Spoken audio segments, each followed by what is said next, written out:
Congratulations, you have registered to vote. Now it's time to go and vote.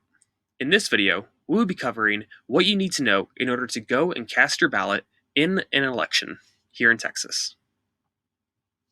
So what you need to go and vote. You must bring your state ID, but it's a good idea to bring your Texas voter registration certificate as well. But what IDs are acceptable? In Texas, we have 7 acceptable options of IDs that you can bring that allow you to access your right to vote when you go and vote in an election. The first being your Texas driver's license, your Texas personal state ID card, a Texas election identification certificate, a Texas concealed handgun permit, a U.S. citizenship certificate, a U.S. passport book or card, and a military ID. The unacceptable examples are a high school ID or a college ID. It should be noted that the address on your ID, such as your driver's license or state personal ID card, does not have to match your current address where you are registered to vote in order for you to go and vote. So what if you have an ID but it's expired? If your ID is expired less than 4 years, you're good to go and you can use that to go and vote. But what if you don't have any of these 7 IDs? Then you can still vote if you're registered by filling out a reasonable impediment declaration. So what is a reasonable impediment declaration? A reasonable impediment declaration is a fancy way of saying that you have had some difficulty in getting one of the acceptable photo IDs. It allows you to still vote by filling out the forms and showing one of the other forms of IDs. But you can only use this if you do not own an otherwise acceptable ID. So how do you get a reasonable impediment declaration form?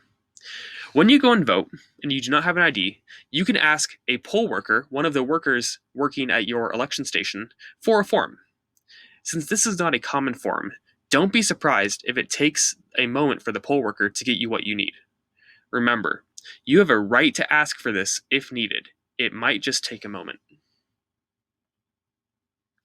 So on our right, we see an example of a reasonable impediment declaration, filled out by our friend Karen Santa Cruz. So Karen doesn't have one of the acceptable forms of ID.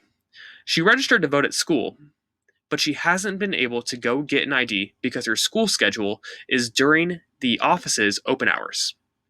Because she is a student, going to school is considered her job. On the reasonable impediment declaration, the reason that she cannot get an ID should be marked as work schedule as the reason she can't get an ID, because going to school is considered her job. Once she has answered that question, she's going to sign her signature near the X and put the day's dates. But you need another form of identification in order to fill out a reasonable impediment declaration. Some other forms of ID that can help you fill out the application, or that you will need to fill it out, are your voter registration certificate, a government document that shows voter name and address, a certified copy of a domestic from a U.S. state or territory birth certificate, or a document confirming birth admissible in a court of law which establishes the voter's identity, a current utility bill with your name on it, a bank statement, a government check, or a paycheck. The main thing is that it has to have your address and your name on it. So where do you go and vote? And how do you figure out where to go and vote? You have to check with your local county elections office. Depending on where you live and what county you live in, you may be able to vote anywhere in your county on election day and during early voting. Or you may have an assigned location where you have to go and vote on election day in your county.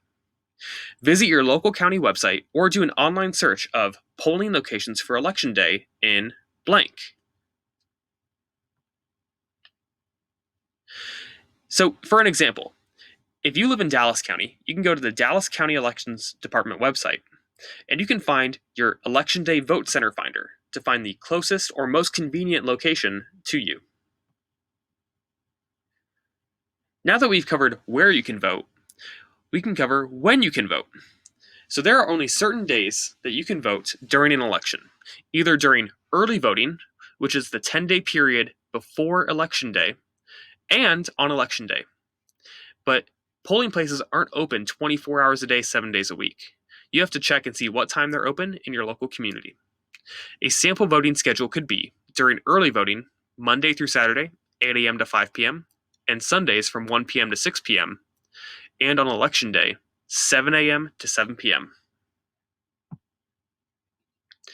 Now that you're ready, you have to make sure that you have your ID, know where you're going, know what day you're going, and pick a time that works best for you. And bring your voter registration certificate just in case. Once you have all of those, that's your voting plan, and you are ready to go and vote. Now, if you have any issues at the polling location when you go and vote, you have a right to vote. Help is only one call away. Call 1-866-OUR-VOTE and visit the March to the Polls website by selecting Voting for resources to help support you. Thank you for watching this video. If you have any questions about the video or the content, please email info@marchtothepolls.org.